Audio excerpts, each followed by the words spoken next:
मित्रांनो, महालक्ष्मीच्या कथेतून कोणता बोध होतो, उपवासाच्या दिवशी काय करावे आणि काय करू नये याविषयी आपण या व्हिडिओत पाहणार आहोत. या कथेतून होणारा बोध.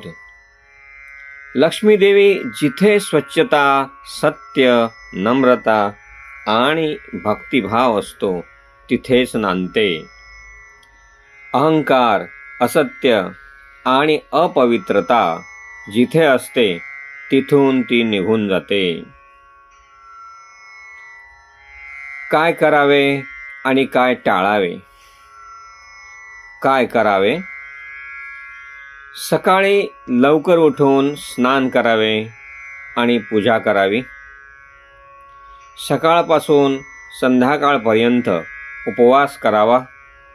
केवळ पाणी, दूध आणि फळे यांसारख्या सात्विक गोष्टींचेच सेवन करावे.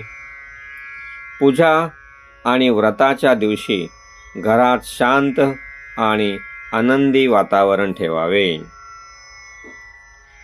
काय टाळावे? कांदा, लसूण आणि मांसाहार यांसारख्या तामसिक गोष्टी टाळाव्यात.